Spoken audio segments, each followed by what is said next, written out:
В Инте прошло первенство Республики Коми по хоккею с шайбой «Кубок Приполярья» в зачет круглогодичной спартакиады среди команд ветеранов. В соревнованиях принимали участие 4 команды «Колос» из Печоры, хоккейный клуб имени Сергея Кольцова из Ухты и 2 местные команды «Сборная города» и «Динамо». Последняя играла вне зачета, так как по правилам турнира город может выставить только одну команду. За 3 дня с 21 по 24 апреля было сыграно 6 матчей. В первый день первенства на льду встретились интинские команды «Сборная города» и «Динамо». По итогам 3 периодов товарищеский матч закончился со счетом 7-3 в пользу сборной. Команда «Динамо», она все-таки прогрессирует. Да, может, она еще недостаточно все-таки опытна. Там собрались ребята, которые, будем говорить так, по меркам интинского хоккея в большой хоккей не играли. На республике или еще где-то. Поэтому им достаточно бывает тяжело бороться с соперниками с других городов, даже с нашей основной командой. Но тем не менее эта борьба происходит. И от года в год она происходит все более такая в хорошей, будем говорить, обстановке спортивной. Я хочу им пожелать, конечно, прогресса. За время турнира интинская команда «Динамо» провела 3 товарищеские встречи. 2 из них, к сожалению, проиграла. Но сказать, что местные спортсмены были слабее приезжих хоккеистов, нельзя. Все сражались на равных. В финале захватывающая борьба развернулась между «Динамо» и печорским «Колосом». Хоккеисты играли с явным удовольствием.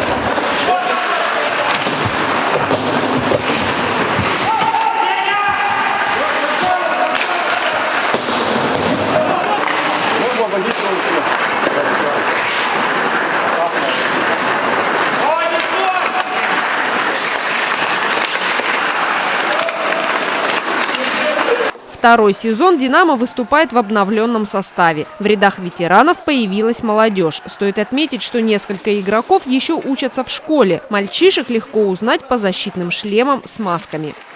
На коньки я встал в 6 лет. В возрасте 12 лет команда детская начала распадаться, ребята начали разъезжаться, и я не стал исключением. Я тоже уехал. Потом в 10 классе немножко не сложилось, и я вернулся домой. Спорт не бросил, продолжил заниматься с мужчинами. И на первом же турнире меня позвали за «Динамо».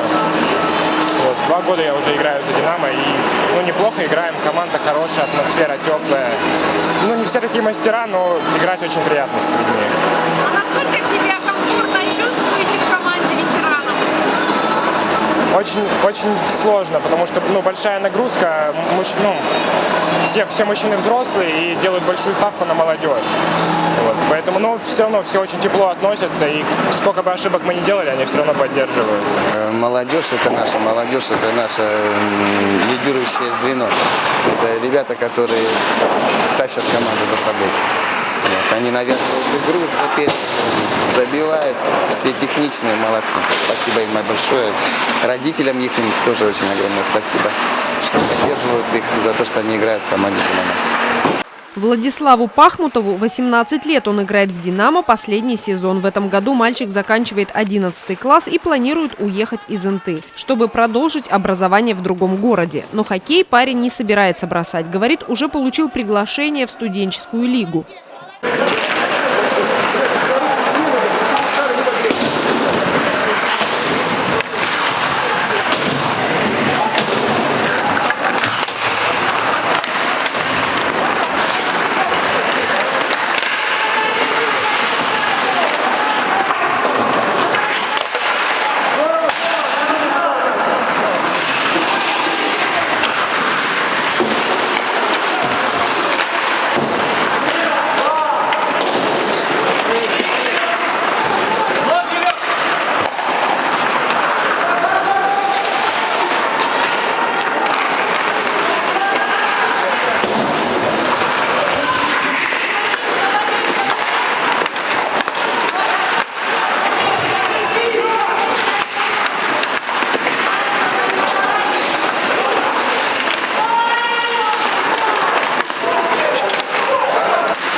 Первая 20-минутка между командами «Динамо» и «Колос» прошла в холостую. Спортсмены не смогли забросить ни одной шайбы в ворота друг друга. На перерыв хоккеисты ушли со счетом 0-0.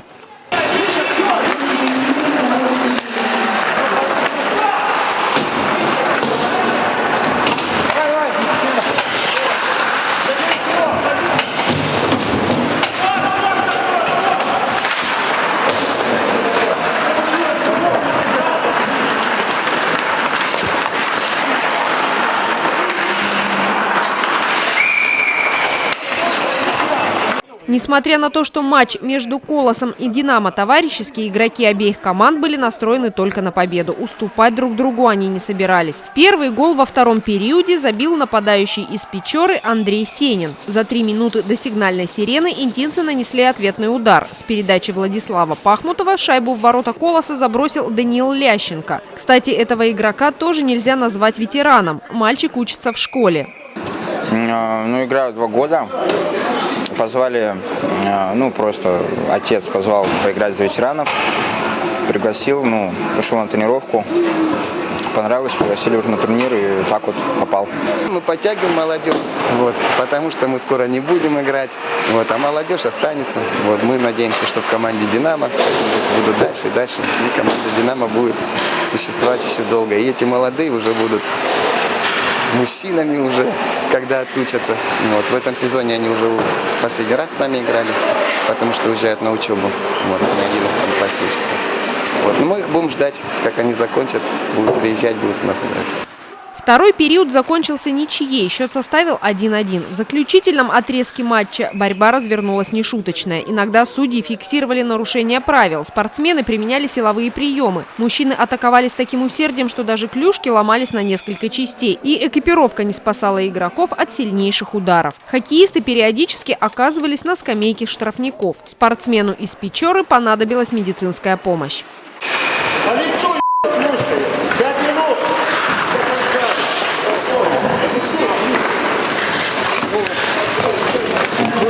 Посмотри, Володя, нет травм никаких. Сюда попало. Нет.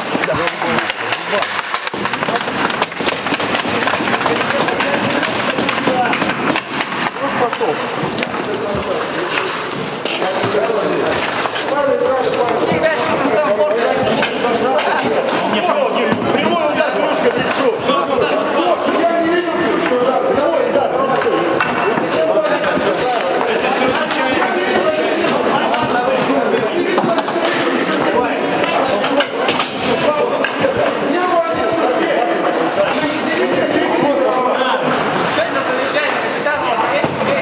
Медики, работающие на протяжении всего турнира, оказывали необходимую помощь, и спортсмены быстро возвращались в строй. Серьезных травм во время соревнований не произошло.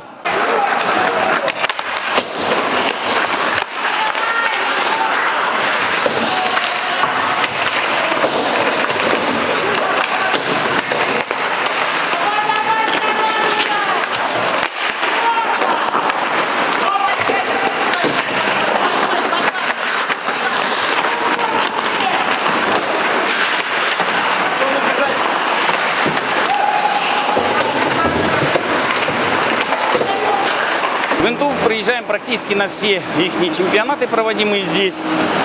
Поэтому они нас, я думаю, что с радостью приглашают, и мы не отказывались никогда.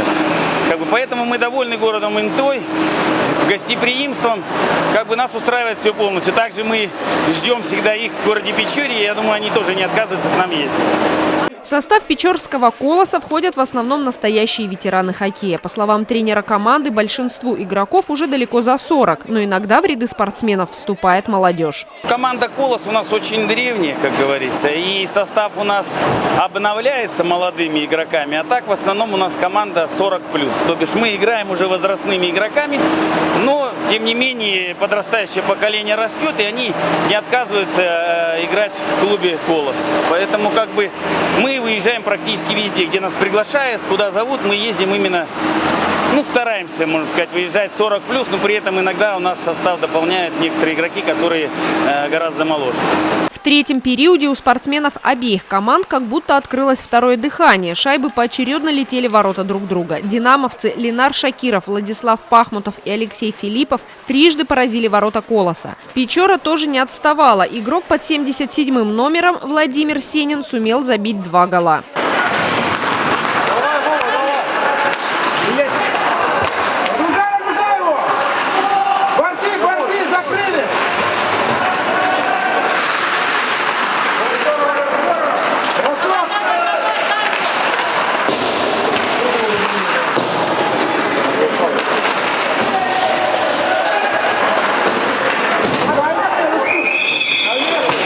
Несколько лет назад команда «Динамо» была сформирована из сотрудников правоохранительных органов. Сейчас здесь играют люди разных профессий. Практически все мужчины занимаются этим видом спорта с раннего детства. Хоккеисты находят свободное время для регулярных тренировок и участия в соревнованиях. Товарищеские встречи в данном республиканском первенстве динамовцы решили посвятить своему другу Андрею Голубенкову, который недавно ушел из жизни. Андрей играл за команду «Динамо» 4 года со дня ее основания. Был защитником под 10-м номером. В память о нем хоккеисты повесили в корте футболку спортсмена. Небольшие эмблемы с 10-м номером и траурной лентой были изображены и на форме каждого динамовца, участвовавшего в этом турнире. У нас в команде «Динамо» произошло горе. Наш друг Андрей Голубенков умер. Но команда «Динамо» о нем помнит, не забудет. 10-й номер всегда лично остается с Андрюшкой Голубенковым. Вот, и она висит у нас над нашей скамеечкой. Андрей всегда с нами. Также вы, наверное, видели, что у команды «Динамо» была эмблемочка, 10-й номер и траурная ленточка. Мы помним о Андрея Голубенкове и победу, которую мы одержали в этом турнире одну, посвятили ему. Интинская команда «Динамо» обыграла Колос из Печоры со счетом 4-3. Но так как игра товарищеская и проходила вне зачета, местные спортсмены не могли претендовать на призовые места.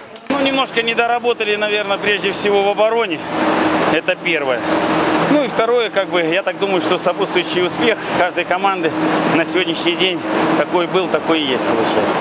Поэтому своей командой мы полностью довольны своей игрой, довольны противниками, которые на сегодняшний день выступали на этом льду против нас. Поэтому это наши старые давние соперники, поэтому друг друга знаем очень давно, и поэтому гордимся тем, что мы с ними играем, можно сказать, на равных. Заключительной в республиканском первенстве по хоккею с шайбой Кубок Приполярья среди ветеранов стала встреча между сборной Инты и хоккейным клубом имени Сергея Кольцова. Местные спортсмены в фиолетовой форме, ухтинцы в белой.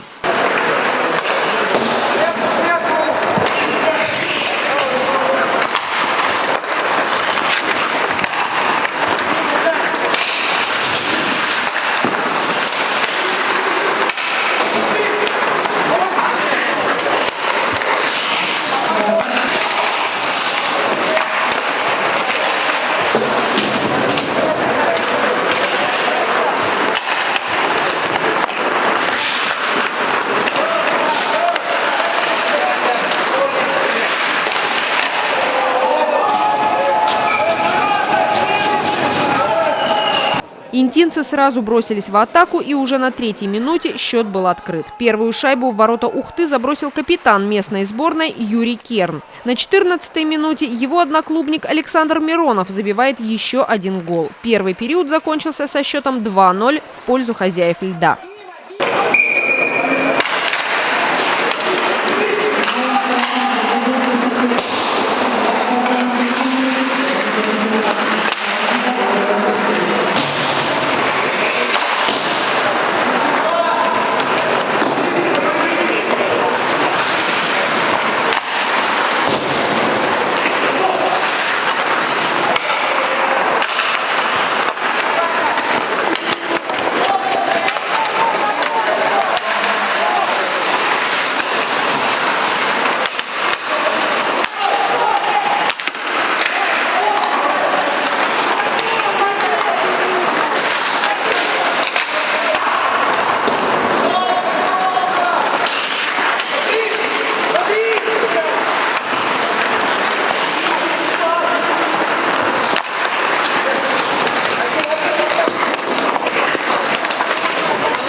Во втором периоде нападение местных ветеранов продолжилось. В ворота хоккейного клуба имени Сергея Кольцова шайбы летели одна за другой. Ухтинцы уступали хозяевам льда в скорости. Хоккеисты интинской сборной Юрий Керн и Георгий Шипицын забросили в ворота Ухты практически сразу 3 шайбы. Казалось бы, игра потеряла всякую интригу, но приезжие спортсмены не сдавались. Капитан хоккейного клуба имени Сергея Кольцова смог отыграть для своей команды 1 шайбу. Но для победы этого было недостаточно.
Игра прошла, как говорят, практически в одни ворота. Несмотря на огромную волю к победе гостей из Ухты, они были не в полном составе. Им не удалось противостоять нападению. Интинская сборная жестко держала оборону и старалась не подпускать противника к своим воротам.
Интинцы, уверенные в своих силах и уже почувствовавшие вкус победы, в третьем периоде позволили себе немного расслабиться, не забросив в ворота хоккейного клуба имени Сергея Кольцова ни одной шайбы. За время всего турнира местная сборная выиграла все матчи и забила наибольшее количество голов. Поэтому первое место хозяевам льда уже практически было гарантировано.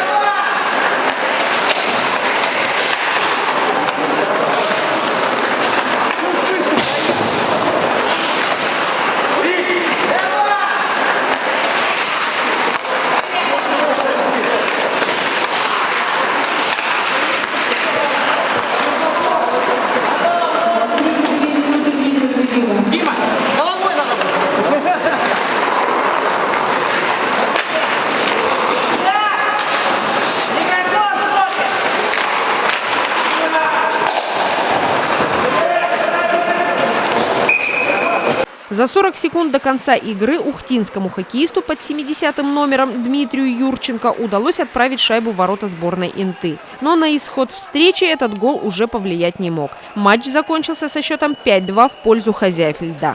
Все хорошо, турнир прошел нормально, все поиграли, все хорошо. Где-то кому-то не повезло, кому-то повезло. Зрители, которые пришли поддержать интинских хоккеистов, были рады их победе. Среди главных фанатов наших спортсменов в основном друзья и родственники. Они стараются не пропускать ни одного турнира с участием как юных хоккеистов, так и ветеранов. Для болельщиков наши игроки самые лучшие и сильные. Мы своего сына на коньки поставили в 6 лет. А сегодня ему уже 46 лет. И все 40 лет я хожу за него, болею. Где бы он ни играл, в Инте, в Печоре или в Ухте. Даже в Ухту выезжаю на игры, когда играет мой сын. По итогам республиканского первенства по хоккею с шайбой среди ветеранов главный приз – Кубок Приполярья завоевала сборная Инты. Печорский «Колос» занял 2-е место. Бронза досталась хоккейному клубу имени Сергея Кольцова. Соперники хорошие, сильные. Мы готовились к этому турниру. Вообще у нас этот турнир – часть подготовки к финалу всероссийских соревнований «Ночная лига» в городе Сочи. Сейчас после этого турнира мы едем в Вологду. Там будет мемориал Мишалкина, нашего земляка. В том году мы 1-е место заняли. И потом едет команда в Сочи отстаивать честь Инты. Будем играть на приз Крутого. Ну, я думаю, что будем за призовые места бороться. Лучшими игроками соревнований признаны Юрий Картунин из сборной Инты, нападающий Павел Третьяков из Печоры, защитник Алексей Филиппов из Интинской «Динамо», вратарь Виталий Власов из Ухты. Вместе с кубками участники соревнований получили медали, грамоты и сувениры. Признаюсь, конечно, что я болела больше всего за наших интинских спортсменов. Дети меня немножко огорчили, потому что мне казалось в какой-то момент, что победа уже у нас однозначно есть. Но вот так случилось, как случилось.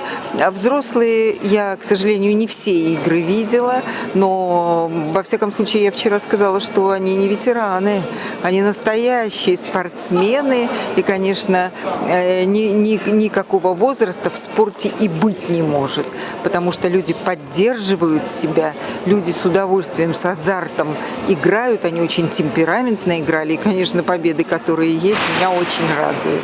На этом турнире хоккейный сезон в Инте завершился. В следующий раз спортсмены выйдут на интинский лед только осенью. В первых числах мая сотрудники Дворца спорта «Западный» планируют начать разморозку льда в корте.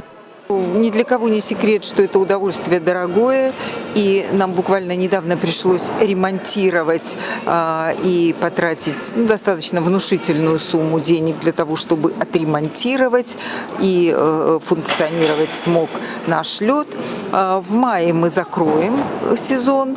И я очень надеюсь, что мы в сентябре откроемся, потому что и понятно, что мы должны считать деньги, но тем не менее мы должны как можно раньше доставить удовольствие прежде всего детям, дать возможность тренироваться. Ну и, конечно, этот сезон был так по насыщенности средним.